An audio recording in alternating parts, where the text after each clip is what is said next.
What's up, everybody? Welcome back to another episode of Titletown South Florida, the Miami Herald's high school sports show. We are back after a brief hiatus of a couple of weeks and ready for the postseason. I'm your host, Andre Fernandez, Deputy Sports Editor at the Miami Herald, joined this time around by my good friend Jordan McPherson, our Miami Marlins beat writer, who also covers a lot of high school sports. Jordan, it's the best time of year right now. The next 5 weeks, it gets down to what we've been talking about for 11 weeks. Building up to is now finally here. The playoffs are here. This is where the fun begins, like they said in Star Wars once. And we could dive right into it. But how have you been, my friend? You covered a pretty hectic Marlins season. Have you had a chance to exhale the last few weeks? Not really. No, not really. I mean, Marlins season ended, then about 2 days later, I was right on the Florida Panthers beat. Hockey season started right afterward. I've been basically still going nonstop. Going to get, luckily, a little bit of a break next week, get a chance to visit some family, but it's been baseball, it's been hockey, but high school football playoffs, one of the best times in South Florida. How can I not hop on to at least take a look at what's going to be a pretty fun next 5 weeks here? Well, I definitely personally appreciate you doing this for sure. It's always fun when I have you on. You're a wealth of knowledge, and I love the way you always research everything really well, and we're going to share some of those skills on this show. Once again, we got a big jam-packed program that we're going to get to right away, kind of breaking down. We're going to look at every region that involves a Dade and Broward team, except for 1M. 1M starts next week. They have a bye this week. So if you guys know, that's Hollywood Chaminade Madonna right at the top of that. And Archbishop Carroll, True North, all those teams. We'll get to them next week. But for this week, let's start first, though, with our game of the week, and that was Southridge taking on South Dade last week, a rivalry game. Not the playoff spots on the line for both teams. Both teams had already made the postseason, but bragging rights for sure were on the line and a chance to improve your playoff seeding. And it was a great game, went down to the wire with South Dade coming out on top. But let's look back here at how it happened. First, South Dade falls behind in this game. They both trade touchdown passes on 2 consecutive plays. And then a player who's caught my attention this year because he's a 5'9", 250-pound running back who plays defensive tackle, and I hear he wrestles too. They call him Meatball. That's Demetrius Williams, running back for the South Dade Bucks. Here he is bouncing outside to give the Bucks the lead right before halftime.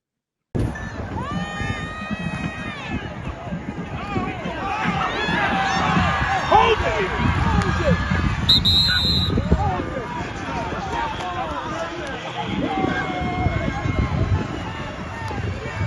So then in the second half, after Southridge cut the lead to 20-14, it was time for the Bucks defense to make a play, and they really got a gift from Southridge's offense. A bad exchange here, and Sawyer Bartelt, a name you know well, Jordan, from the wrestling mat, making his name in football these days. Here's a play he made, and his teammate Corey Waters saving the day too.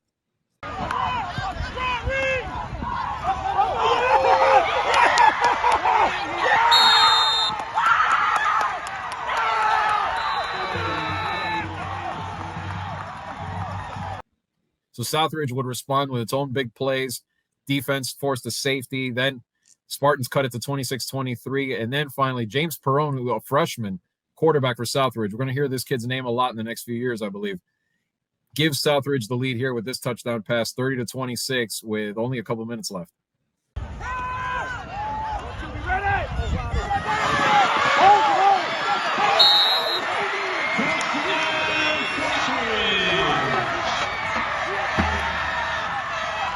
But then, of course, my man Williams comes through with that deceptive speed again. Kickoff return, gets it down to the Ridge 43-yard line with just about a minute to go, gives them a realistic chance. I think I even said it to someone on the sideline. I said it to our photographer, Danny Varela. I'm like, the only way they do this is something crazy happens with a kick return. Demetrius delivers for them, and then Gene Calixte to Cedric Melvin in the back of the end zone. 22 seconds left, and South Dade gets the game winner right here.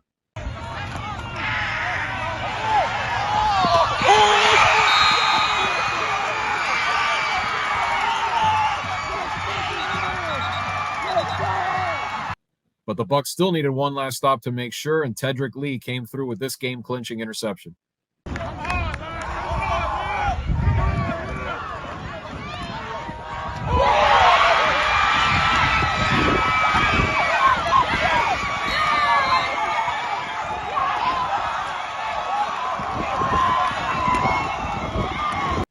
And so just like that, South Dade playoff bound for the first time since 2020. And now this week, taking on West Broward in the first round of the playoffs. That game will be at Flanagan on Friday night at 7 o'clock. The Bucks looking for their first playoff win since 2018. Here's their first-year coach, Chris Reed, a former assistant at Palmetto High, who's done a great job over there. Here he is talking about the season. Coach, just the fight and the poise that this team showed in this final few minutes to pull this out. We're going to talk about that a little bit. I mean, we knew this all week. I think we kind of spoke into existence. We said, even right before the game, that this was going to go down the wire. We had the mindset of everything that went bad, our reaction was going to be good. We muff a fumble, we muff a punt, good. Right? Defense gets scored on, good. Offense turns over, good. So we just had that mindset. I'm so proud of these young men, these student athletes. They're always staying tough and resilient. It's all them. It's all them. It's 100% them. What's fueled this turnaround this year? Because it's been a great turnaround for the program. I have an amazing staff. I got a supportive administration. I'm very lucky in the situation I'm in. I have a great group of players that they could have went anywhere else. They could have transferred, but they wanted to stay and play for us, coaches who are alumni. So, man, I'm just very lucky. Yeah, you're 33. Big kid that runs fast. I mean, that kickoff return obviously set you up there at the end. Huge. Can you talk about just that? Yeah, Demetrius. Demetrius Williams, meatball. Nobody expected a 250-pound kid to be all the way back on kick return, but man, we know when the game's on line, we want to put it in his hands. I'm not surprised. I'm surprised he didn't score. He didn't score. He's faster than he looks. Yeah, but why meatball? How'd that nickname start with? I asked him that. I think it's because Demetrius meat, and he's built like a ball, so meatball. That's what he goes by. But fast guy, man. I mean, it's not the first time he's done that this year. I've seen him break a few runs. Amazing running back, amazing D lineman, amazing human, great student. Again, just lucky. Never gonna have a kid like that. Never gonna have a kid like Sawyer, Bartelt again. Yeah. So just trying to take advantage of having those seniors. We can giving them the best senior year possible. I was gonna say having a two-way athlete like him, because Sawyer's like one of the best wrestlers ever in this county, and then to have him be that. Man, yep. Yeah. It's good. I'm really glad he plays football. He doesn't have to. He's committed to Iowa State for wrestling. I'm very glad he decided to play football this senior year. One last thing, going into the postseason now, just kind of the message to the team to kind of keep it going and see where you can go in the playoffs. Yeah, I mean, starting Monday, this game's over. It's in the past. We move on, and it's wherever we fall in the bracket, wherever the forces may be, we focus on them. We got to go 1-0. This game's in the past, and it's over. Officially, Southridge is done. Next team on the clock. All right, well, let's switch gears now real quick before we dive into our overall preview. We have a state championship game this weekend. Didn't you know, Jordan? Really? Yeah. I mean, you're probably thinking already? How could that possibly be? No, it's not the FHSAA state championships. It's an independent conference state championships, and it may belong to Westminster Academy, who won last week a decisive win over University School. They're in the Sunshine State Athletic Conference, and they play against teams from all over the state. This Saturday, they're in Lakeland taking on Masters Academy, a team from Oviedo, to see if they can win a championship. And here were a couple of highlights from the great win against University. Anthony Barber, one of the top players all season for the Lions. Here's a touchdown pass he threw early in that game.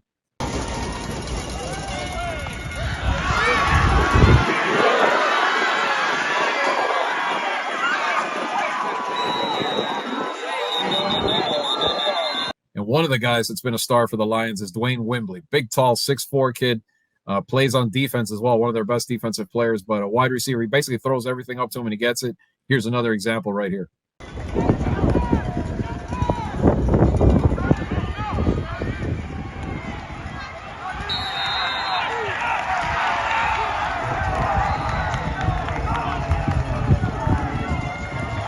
So those Lions, Jordan, I mean, they're not in the state series, but it's a competitive team that, that has some talent. And interesting how these teams are able to do this and basically compete for a championship. Westminster Academy they haven't had a state championship trophy of any kind since 1991. So they're going for their first on Saturday. Yeah, no, good for them. I mean, it's good to see them carving their path, especially since when we talk about small schools in Broward, especially on the football field, it always goes to Shamda Madonna, American Heritage, Cardinal Gibbons, et cetera, et cetera. But them quietly being able to do their own thing, especially this year, it's good to see. It's good to be able to give some recognition to another team. You mentioned a couple of their players. Anthony Barber, 71% of his passes he's completed, 2,600 passing yards, 26 touchdowns. Wimbley, 942 receiving yards and 9 touchdowns and 11.5 tackles for loss on defense. couple other guys for them. Evan Tempro, another two-way player, 722 receiving yards, 12 tackles for loss on defense. And Andre Jones, 6 interceptions and 6 fumbles. They have a well-rounded team, and it's good to see them being able to compete for something, especially since if they were in the state series, they probably, despite their success, they probably would be pretty overblown by the usual contenders that we talk about on here when it comes to the playoff time.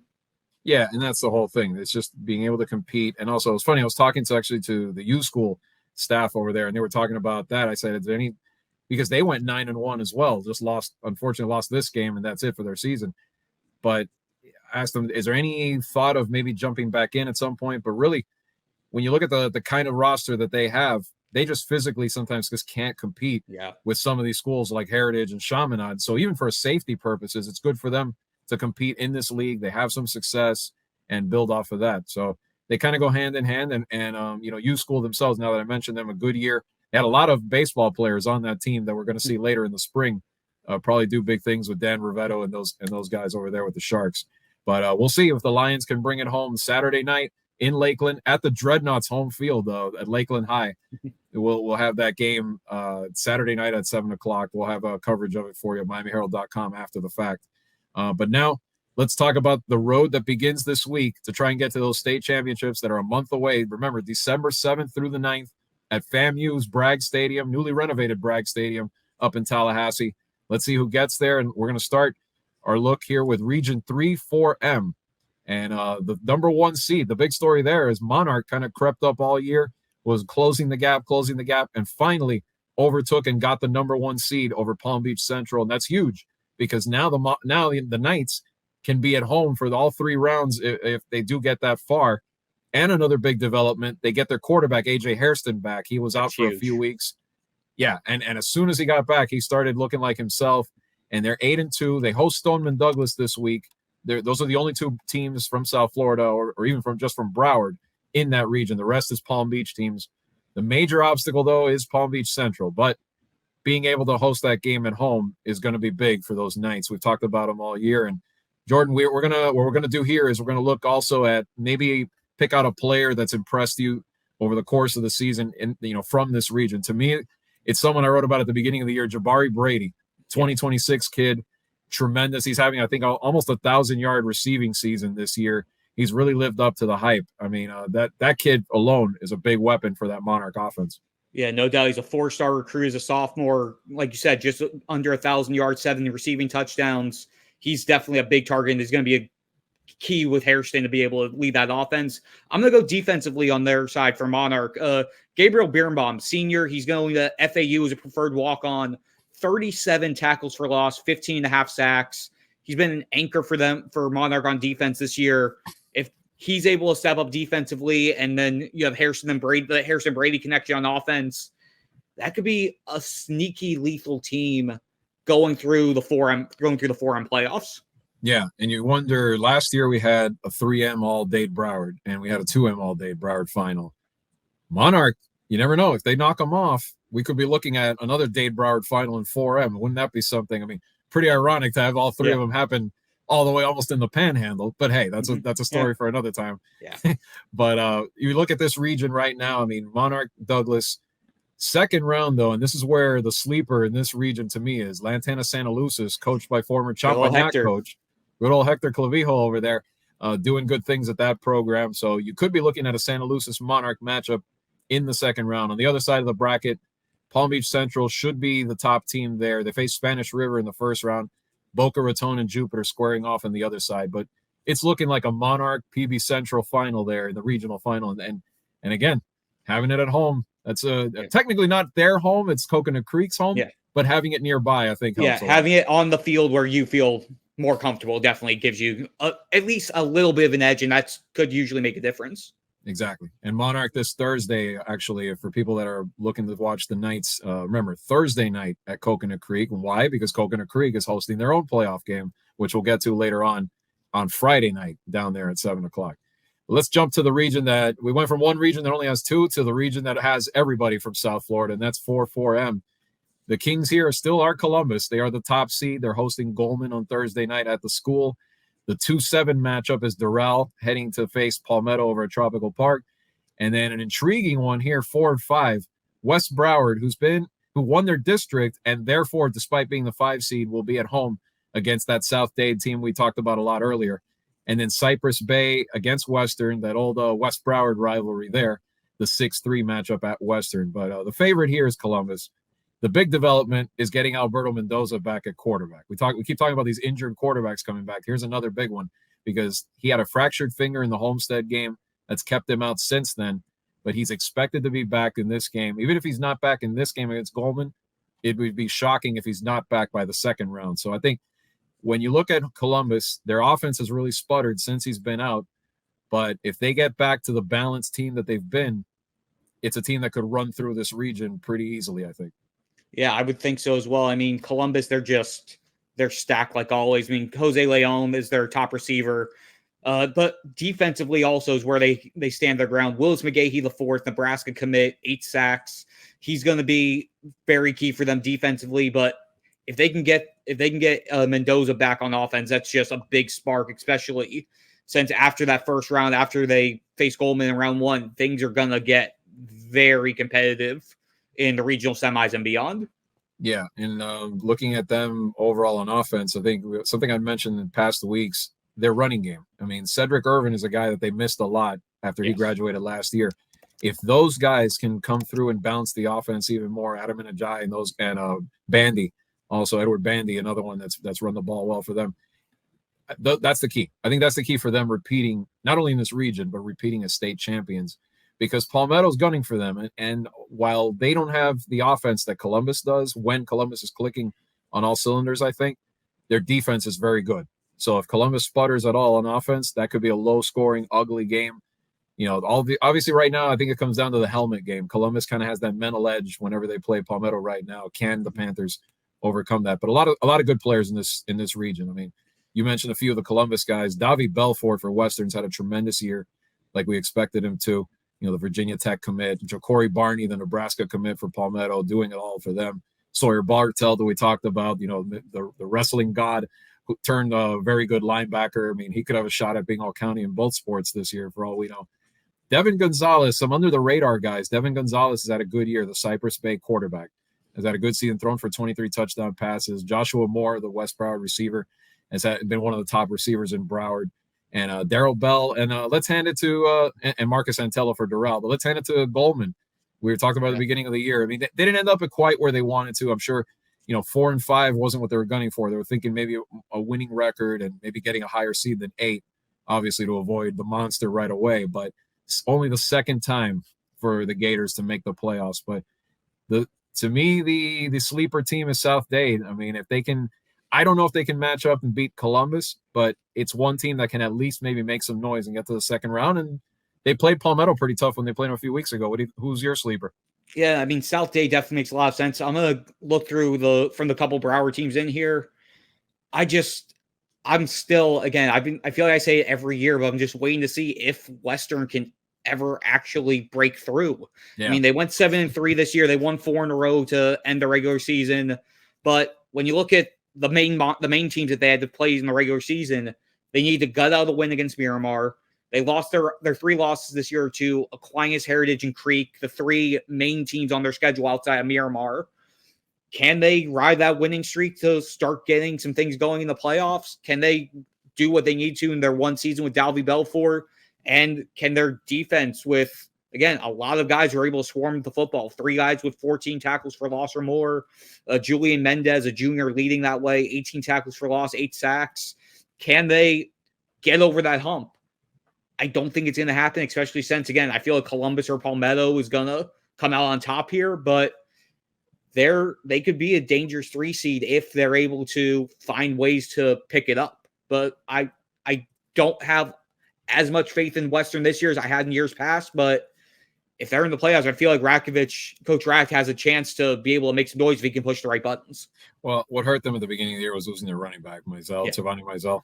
And I think that really put a lot more on Davy Belfort to basically do almost everything on offense. So last week, there were signs of them breaking out of it. Last couple of weeks, really.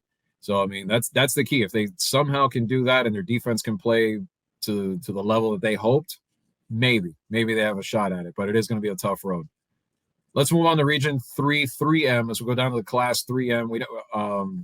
We know St. Thomas here. Obviously, they're going for history. They're trying to become them and Central, but St. Thomas trying to get to 5 in a row. We know they lead the state in state championships already, and ever since that controversial loss to Cocoa, which looked like the Tigers might have been robbed in that one by the officials, whatever. They have been lights out for 7-8 weeks in a row, whatever it's been since that game. And they have pummeled opponents, doing it the old-fashioned way, the way Aquinas always does. They wear you down on both sides up front. But so many weapons on this team. They host Plantation, a team that's really kind of spiraled these last few weeks after a great start in that round. And then you've got the Soul Bowl rematch, which will make our pick at the end of the show. Dillard and Ely. Ely beat Dillard last week, so that'll be the 4-5 matchup to see who faces them potentially in the second round. And the other side of the bracket is where the interesting part is. West Boca Raton is taking on Delray Beach Atlantic. Atlantic, a good team, but the matchup I'm getting to here.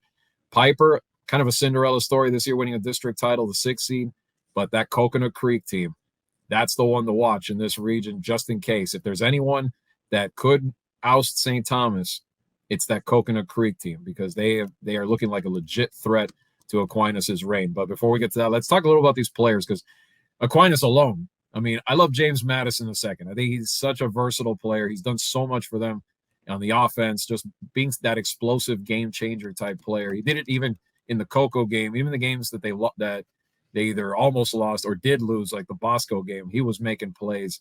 He's been unstoppable. I mean, they have so many like Jordan Lyle and others, but I really like this Madison kid. Is there anyone in that region that strikes your eye, Jordan? Yeah, I mean, with Aquinas, you just mentioned the guy I was going to talk about, Jordan Lyle. He's been fantastic for them at running back for the last couple of years now. I mean, Ohio State commit, he's hovering around 850 yards on only 75 carries. He's averaging almost 11.5 yards a rush.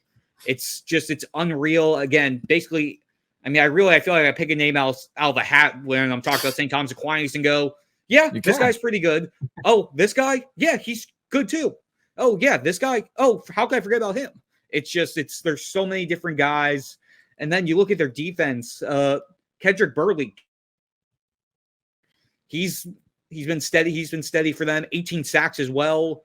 You can there's so many different things, especially with Aquinas, that it's unreal. But to go back to Coconut Creek, 8-2 this year, and their only losses being to Chaminade and Gainesville, Georgia team that's one of the best in the country. So the fact that they've taken care of business against everybody else, and they gave Chaminade a heck of a fight too, don't forget. So yeah, we're shaping up for what could be a very fun regional final there if both of them take care of business over the next 2 weeks. Yeah, and and you said about the Chaminade game, that is Chaminade's toughest game so far this year. They have not been as close with anyone else. Even the beginning in the Broward Showcase, they pulled away. They were not able to pull away from Creek. They were hanging on, had to make a goal line stand to hold them off. So this is a team that has no fear of the elite teams. There's no helmet game going on here that's going to scare them. Mm-hmm. And that's how historically we talk about, over the years, when teams have beaten Aquinas, you have to have that bravado, that no fear factor. I mean, we've seen it whenever it's happened. It's been that kind of a team. Way back in 20 years ago when Edison went over there and beat them, they didn't care. They didn't give a what. They went in there, played their game. They knew how good they were, and they won that game. Back when Tracy Howard was at Miramar, the same thing. Back when Denard Robinson and Deerfield did it, same thing. Is this Creek team good enough to do that type of thing? We'll find out potentially in a couple of weeks. They also have you can't look past the second rounder if you're Creek, though. Atlantic is very good. Yes. They have a couple of good wins this year. They even beat Monarch, to point out one of the ones against teams from down here. That's a solid opponent, and Creek is going to have to go to Delray Beach to make that happen. So a tough road for the Cougars, but they're battle tested so well this season. Coach Johnny Sloan, we had him on the show earlier this season. I think he'd be the first one to say no excuses. Now's the time, and they've been built for this, and let's see if they can pull it off. But let's go down one region, staying in Class 3M, and this is the one where Homestead is hoping to make a splash again. Last year, they're clearly the odds-on favorite to win this one. They will start, of course, as the top seed. This year they'll be at home. Last year they didn't win their district and they had to go on the road. No, Not this time. They can bring everyone down to Harris Field to play them there at their place, starting with Hollywood MacArthur in the first round. The other side, it would be either the surprise Hialeah team that went 9-1 this year, going to the playoffs for the first time in 4 years, or Southridge, their longtime rival, which the team that the Broncos dominated the first time around. The other side of the bracket, you've got 7-seed Belen taking on South Broward, a team that broke through this year for an 8-2 year, really strong season. And then the Battle of the Patriots rematch again. They played during the season too. The American Patriots and the Miramar Patriots. Miramar's the one that I'd be interested to see how they put it all together. They're very similar to Western in the sense of if they get the offense going, they might be a threat. But Homestead just looks so loaded once again. They accomplished their mission like we talked about before. Everybody came back. They added pieces. Cortez Mills and Isaac Brown, to me, are the two game changers in this offense. I know Joshua Townsend is their MVP, their main guy at quarterback. But those are the two weapons right there. If Isaac Brown can run the football, maybe make a few plays on special teams, the Louisville commit, and Cortez Mills could be, and maybe I'm getting ahead of myself, but he looks the part of maybe a guy we'll see on Sundays down the road. He just looks that good to be. And there's a few of those. There's very few of those this year, over on South Florida. Jeremiah Smith is one of them that I can tell you for sure. Yes. We'll see in the NFL one day. But Cortez Mills, if he keeps going the way he's going, might have a shot at that too. And he's definitely going to be an entertaining one at the Power 5 level. Who do you got, Jordan? Yeah, so I mean, like you said, Homestead's definitely the odds-on favorite for this group. But you touched on Miramar, and I'm glad you did because I got to watch a lot of them last year. I was there for their regional semi last year against Southridge that got them to the regional final against Homestead. And to see them sort of picking things up late, they won 4 of their last 5. Kyle Alexander at quarterback seems to be getting into his groove. They have their top guy running back in Jordan Jones, the 1-2 puncher receiver in Eric Nelson and Sendar Bennett. If that offense can keep going, like you said, I feel like they could once again make a run. And then just to highlight individual who's just been dominant this year, South Broward's Chris Wheatley Humphrey, UM commit. He only has, 1,700 rushing yards this year? No big deal. I mean, yeah. So, I mean, there's a lot of talent in this pool here, but Homestead definitely is the clear-on favorite, especially, I mean, think about it as the 1 seed here, and especially if you have to have teams on from the second half, if you have a South Broward or Miramar having to go all the way down to Homestead for those games, that gives Homestead a little bit more of an edge on that front as well. Well, sometimes I'm tired and I'm not even playing in the game when I have to drive all the way to Harris. So imagine these teams. I'd go down there a couple weeks ago for NASCAR, Andre. I know what that's like. I do that 3 days in a row. I did it years ago, and you have my admiration for doing that, especially when you have to deal with that traffic going down there with everybody heading down for the races. But even on a normal day, when I'm speeding down there, maybe at 70, 80 miles an hour, it's still tiring because it just feels like its own county by the time you get there. Yeah. So that's definitely a good advantage for the Broncos to have, and they're going to have it from night 1, which night 1 is Thursday night against MacArthur. So we'll see if Homestead can make it happen. Overall in Class 3M, I mean, St. Thomas, Homestead, Coconut Creek, those 3 coming out of this area. It's going to be fun overall, and some powerhouses up top on the north end with Orlando Edgewater. Orlando Jones is still a factor. This class could be. It's funny because we talk so much about 2M, and we're about to start that in a minute, but 3M is pretty stacked as well. So this is going to be an interesting one to watch all the way to the Tallahassee to see how it turns out. But let's jump into that 2M and start with 3-2M. And this one, it's still, to me, I mean, nothing's changed to not make it seem like it's a I would have said a 2-horse race at the beginning of the year. Now I think it's the 1-horse race, and that's correct. American Heritage, because they obliterated Gibbons the time that they played during the season. And Gibbons continues to have problems against some of the upper echelon teams. But let's look at the region overall. Heritage starting out with North Broward Prep. This is the DeAndre Desenor game as he takes on his former team, the 8th-seeded Eagles, going down to Plantation to play American Heritage. And then the 5-4 matchup, Somerset Canyons and Kings Academy, to see who would face Heritage in the second round potentially. And then Stranahan-Gibbons, the 7-2 matchup. Gibbons didn't have a problem with Stranahan the last time they played him, probably won't the second time around. And Calvary Christian trying to go on the road and upset St. Andrews. We'll see if they can pull it off. But the favorite by far is Heritage. all those players that they have. And this team is built to last. I mean, if they keep it together, this team's going to be this good or better for the next 3 years. And it starts with all the weapons they have. Desenor, who we mentioned before, in the backfield with Byron Lewis, Malachi Toney, Brandon Bennett at wide receiver, so many other guys to mention here. We don't have enough time probably to. But Diabell, to me, is the key. And, first year as the starter, there were questions about his experience. Could he handle it? All of that stuff. He has really flourished during the season. I mean, the playoffs are another story. The state championship, the pressure amps up. But I have a feeling this kid's going to respond because, he's shown it in the big games throughout the year. And again, Heritage played everybody. Their one loss was to Chaminade, a respectable defeat that they learned from.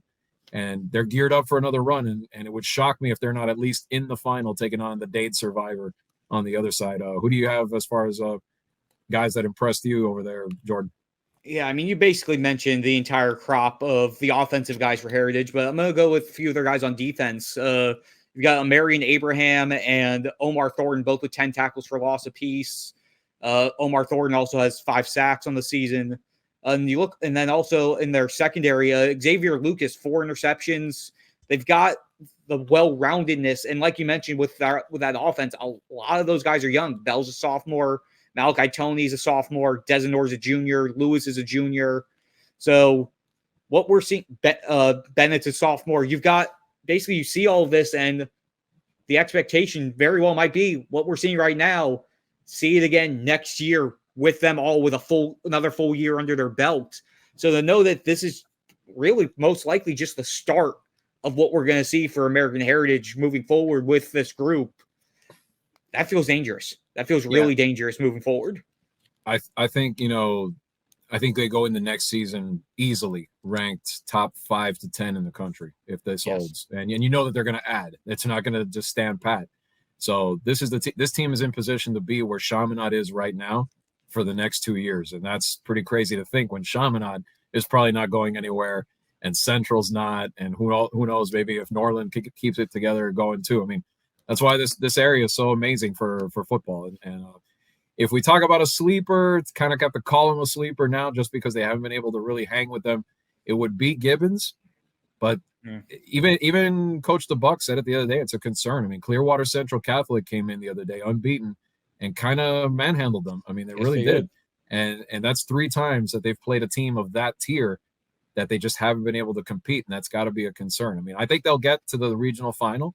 They'll get their rematch. They'll go right down there to Heritage again. But are they going to get embarrassed again? I mean, that to me would be a concern for sure. It definitely would, and especially considering how consistent, how steady Gibbons has been. I mean, at least since I've been here, right? This is year 6 for me now, and it's always been a dogfight between Central and Heritage. And to see this year specifically just how much of a gap that there is, it was eye-opening. It was kind of shocking to see. I mean, I expected or anticipated that Heritage would have the edge this year, but I didn't think it would be this wide at this point in the season.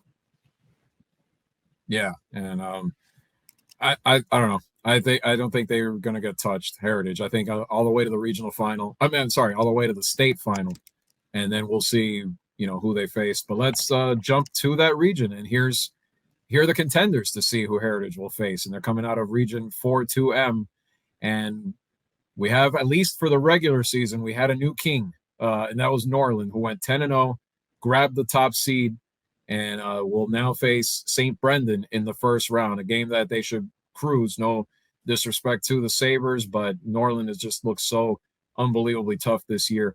That's the 1-8 matchup. Then they'll face the winner of one of the better games in round 1 between Gulliver and Monsignor Pace, the 4-5 matchup.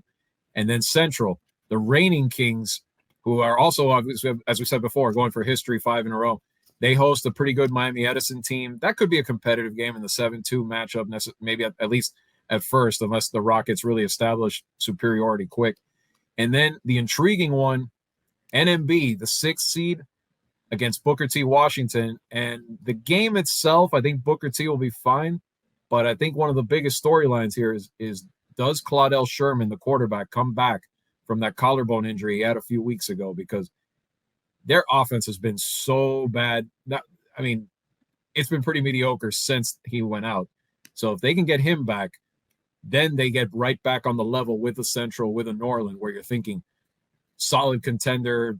Any of those three could win this region and then go on potentially to win a state title. But, lots of players to choose from here, in this region. Again, Jordan, I always talk about Ennio Yapor. He's I knew such that's a where you were going to go playmaker. right from the start. I knew that's where you were going to go right from the start. Yeah. Well, if I want to throw a little swerve there, how about up front, the Lumen twins? They come over from Jackson and have just been a force up front. Every game they're making plays. And that's what I mean. Like, you have so many to choose from Norland, from Central. You could dive into wherever you want now when we talk, but Ezekiel Marcelin is another kid that I think, he was like the successor to Ruben Bain, and he's had an unbelievable season for the Rockets. But there's so many in this region. Anybody that you want to expound on a little bit? Yeah, also on Central specifically, I've got to talk about a guy who transferred in. Obviously, he was at Dillard his first 2 years, Armando Blunt.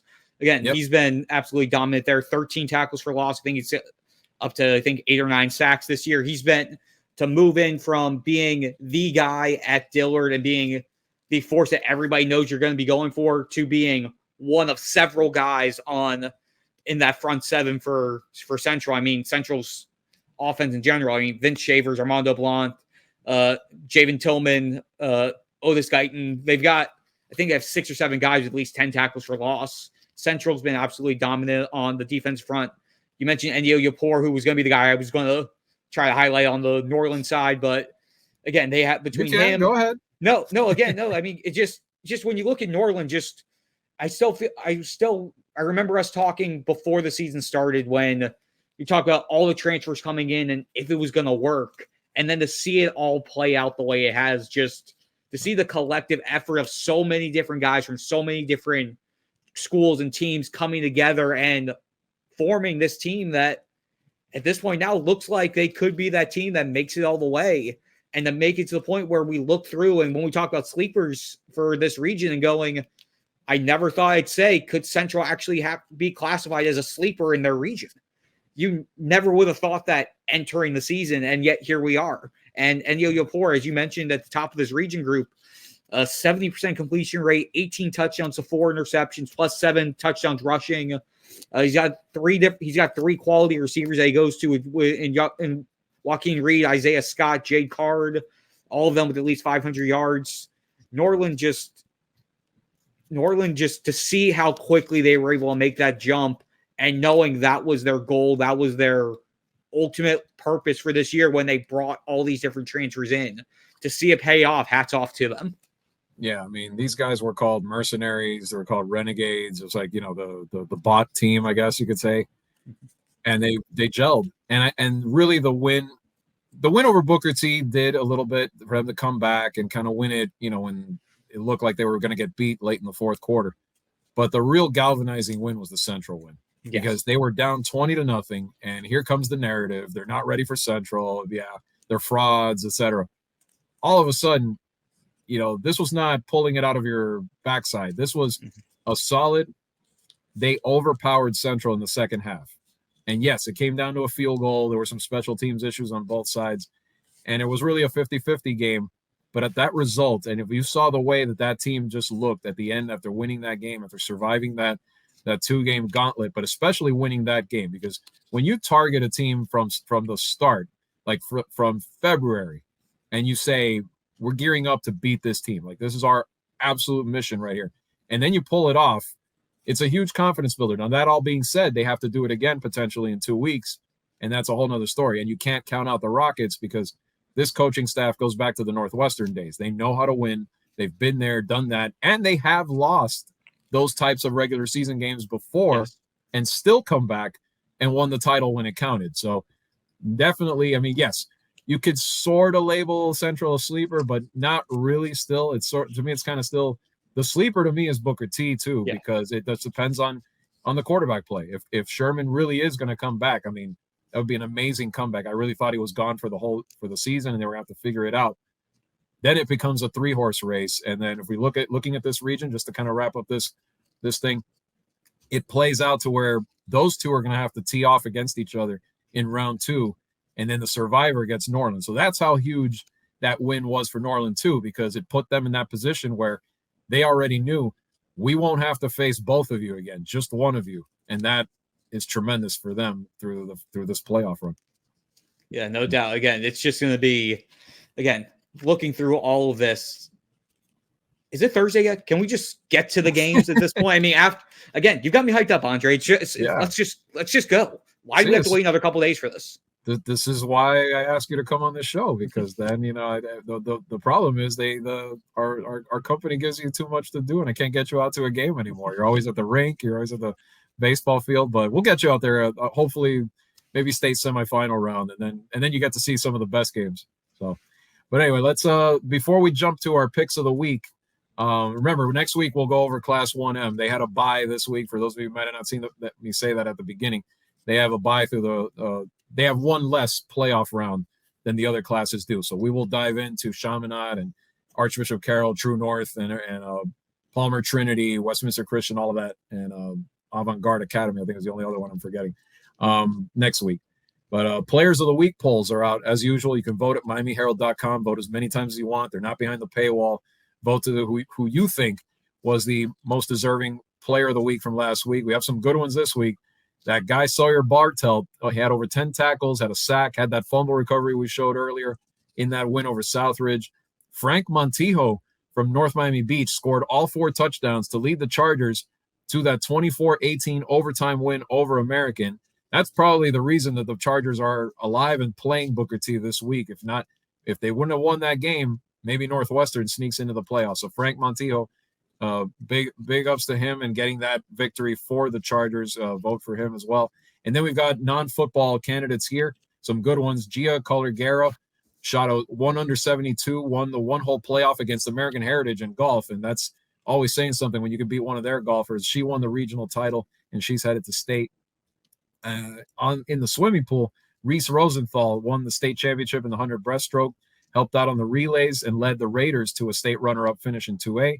And then Angie Vasquez totaled 25 digs, 4 aces, 36 receptions, as she led the Firebirds to a big win over Boca Raton. Doral going back to state in volleyball for second time in the past 3 seasons. And then in Broward, Anthony Barber, who we talked about before, 3 touchdown passes, ran for another as Westminster beat University 41-20 to advance to the title game up in Lakeland. Brett Moore on the golf side for Archbishop McCarthy, a 65. That's a heck of a score, especially in the regional championship. Well, McCarthy, we know, produces great golfers. Brett Moore following in that tradition. Here's 2 swimmers that you're familiar with, Jordan. Kai Winkler, Erica Pelaez doing it again. Setting multiple national and state records at the swim meet. Of course they did, because they're the 2 best swimmers in Broward County. And have been for the last few years. They will be again, and more state championships and records for them. And Michaela Porter for St. Thomas Aquinas led the Raiders back to state with a great performance, 15 assists, 14 digs, 5 aces, lead them to the state Final Four, after a 4-set win over Lourdes Academy. I need a drink of water, and I'm going to do that while Jordan talks a little bit about this Southridge Hialeah matchup at Mylander Park. We mentioned both teams earlier. That's one of the best games of the first round. I think it's going to be very competitive. Southridge, coming off that loss to South Dade, is trying to right the ship, of course. They don't have a lot of time to do it, but this Hialeah team is sneaky, and they're going to be at Mylander where they're comfortable, where they're at home. 9-1. They have some talent, but I think the Spartans bounce back in this one. Yeah, I agree with you as well. I mean, Southridge, I just feel like they're going to be just a little bit better. I think it's going to be a good game, but to see Southridge, I think that they're going to try to get a step further than they did last year. Obviously, last year they went 7-5, got to the regional semis where they lost to Miramar. They're 6-4 right now this year, basically on the same pace for where they need to get to. But I feel like I just see a little bit more out of Southridge than I do with Hialeah. But nothing against Thoroughbreds, but I feel like Southridge is going to move on to the second round here. Yep, and then if they do, the winner more than likely gets Homestead, like we mentioned before, in round 2, a big challenge for them.